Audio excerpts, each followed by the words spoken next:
Hi guys, I'm going to start today with some mods on the TT. I've actually got a bit of a parts being going on back here. The stock intake on there is fine at the moment. I've not mapped the car or anything like that, but it does unleash a bit of potential from it. So obviously you get a much nicer noise from the R600 intake or any aftermarket intake as that goes. So the Racingline R600 intake is a very popular option amongst all of the Volkswagen Audi group stuff. So this is common on Golf Rs, Cupras, S3s, all that stuff as well, but also on the TT. So it fits the TT 2-litre TFSI, the EA 888 engine. On this one, I'm going to be using the foam version, which is the sort of one that you don't need to replace, you just need to clean it out. It is actually a used one, the one that I'm fitting. It's off of Ryan's S3, which you might have seen a video on the channel. But yeah, I've not mapped the car yet or done any other performance stuff, but these intakes are good for up to stage 3+ because they can deal with, as the name suggests, 600 horsepower. So it basically is just going to give me some more induction noise. You're probably looking at a power gain of around sort of 15 horsepower, maybe 20 newton meters of torque, something like that. So you do get a little bit of a gain out of these and a bit more sort of response out of the car. But mainly it's going to be noise for now, and it will just help with mapping and modifications in the future. And it does look a bit tidier under the bay, to be fair. And the beauty of the TT is I don't have the battery under there, under the bonnet, so it doesn't kind of interfere with working under there. So there's a lot more space to play with. So let's have a look at the stock intake and crack that off and get this new one on. So here we go under the bonnet then. So we've got the standard intake part here, and it is only this side, I believe, that actually has like the intake hose on it. And then this is your coolant hose, which we have to redirect as well because it's going to go underneath your standard airbox and your standard turbo inlet pipe there. As I said, the battery normally sits here in most EA 888 cars, so I'm lucky with the TT that that's actually located in the boot. So it makes it nice and easy to get all this stuff out. So yeah, I just need to grab some tools. First of all, I'll start unscrewing these screws along here. So you've got a couple of Torx screws that hold this in, and then you've also got down here, you can see that's how it's mounted in. It's just kind of like a push fit design. It uses like the kind of poppers, a bit like the engine cover does. So it's actually pretty easy to get out. It doesn't sit in any sort of special way. All of these Torx screws you see at the top here are to hold the top of the airbox on for your filter replacement. So, and this obviously is a kind of a plastic hose, and the one that we're putting in there today isn't actually the Racingline one. It's going to be a forged one with a larger diameter, and it comes with a coupler that changes the bore size to match it up there. So let's crack on getting this one out.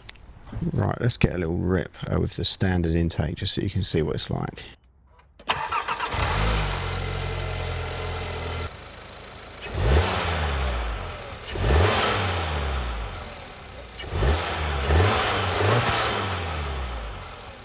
So this is the new kit here. So we've got the forged inlet pipe, which has a much larger bore than the standard one. It's silicone as well, so it reduces the drag.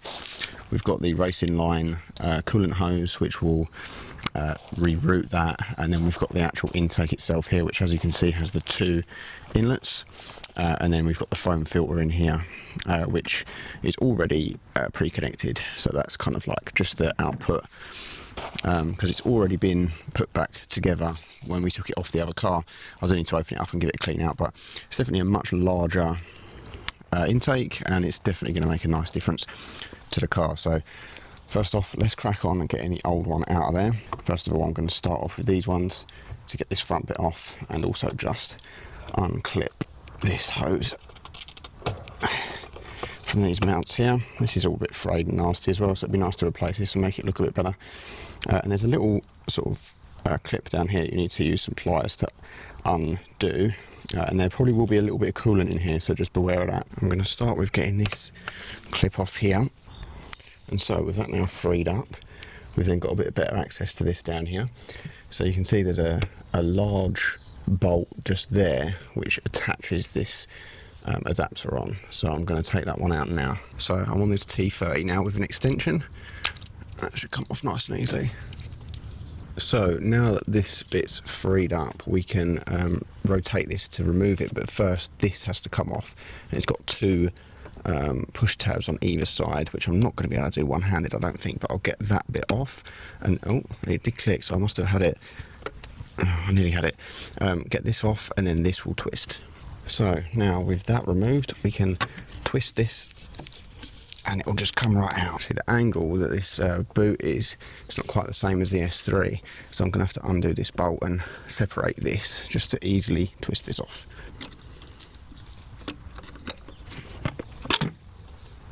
There's that. And then this one will twist right off. There we go. And so there's your turbo inlet there. So you can see straight away the difference in bore size between the two.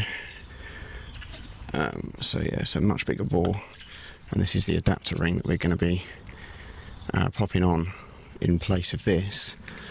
That will just seat it on there and expand it to where it needs to be, so it has these same ridges on there, which make it nice and easy to install, and they're metal, so they're much more secure, because these ones are plastic. And this one doesn't look too bad, but you can kind of see where they start to sort of squidge and perish over time. So if you keep taking this on and off, it's going to eventually be knackered, whereas this, lovely. So these ones are just T25s, nice and easy. Get these ones off, and these are primarily what's holding the front side of this airbox. I've been outside where it's warm enough to just crack on with a job like this, which is really nice. It's nice to have a bit of freedom to do it at home on the drive. There we go, and there's another clip on this side. That frees that up. So now we're just restricted by the airbox itself, which we can get off by giving it a pull. Right, there's that piece. So that's your standard intake.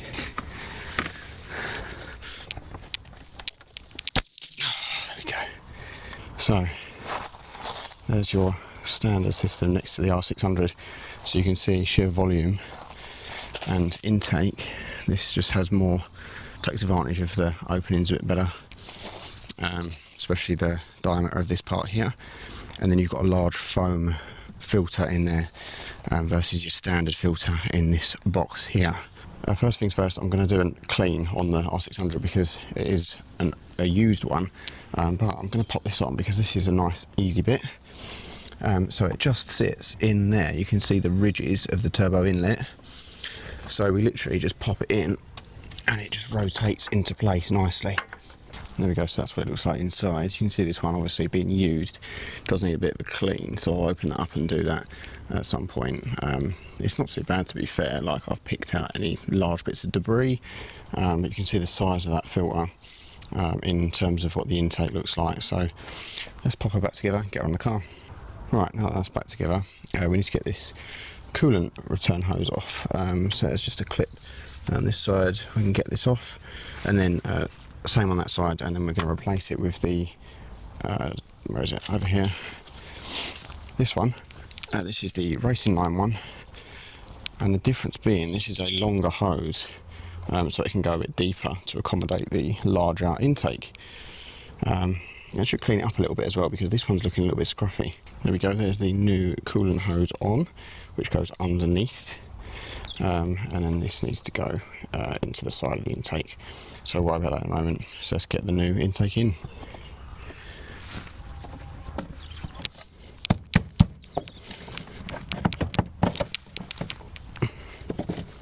And there we are on. Doesn't it look nice? It just really tidies up this side of the bay, I think. And it goes into the mounting point over here. It's nice and secure, and it's bolted in with the original bolts. So let's just get the forge inlet hose on, and we'll be good to go and give it a test.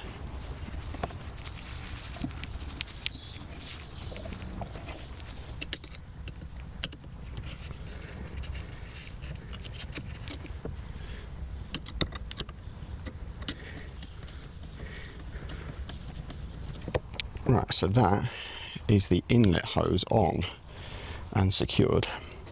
Now we just need to relocate this to be able to fit onto there, and of course feed this into there as well. So that's a nice easy one. It just comes round and just pops on. Right, that is now clipped in. That's tightened up, that's tightened up, that's tightened up, and we are all good. So there you go, you've got your forge pipe and your Racingline intake, all good to go. So let's stick the engine cover back on, see how she looks, and then see how she sounds, and then go for a bit of a drive. There we go, so that is complete. And I think it tidies up the bay really nicely actually. You can get these with different finishes, but I think as it is, obviously I've got the standard engine cover, so I think that's fine as it is. So let's go ahead and see how she sounds.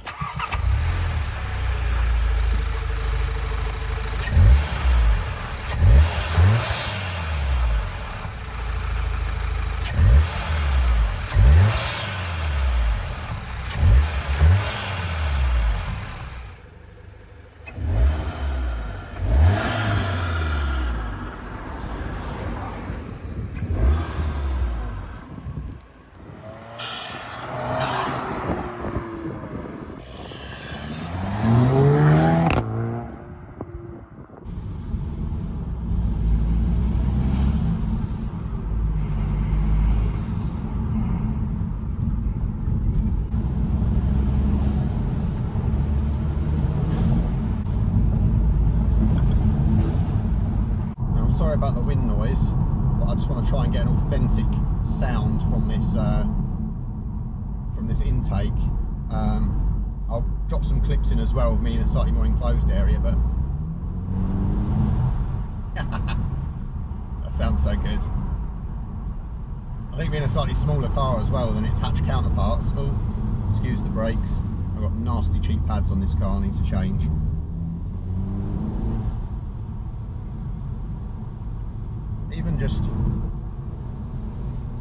Even just going along normally, if I just give it some throttle and then let off,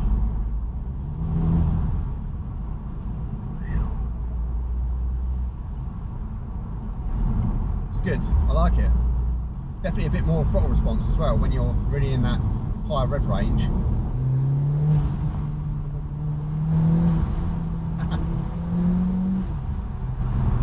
What's a machine?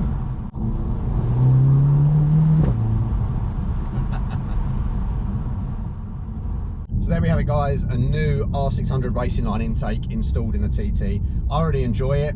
They're quite expensive, but you can see why everyone uses them. They not only look clean, sound great, and the performance gains are worth it, especially when you map the cars.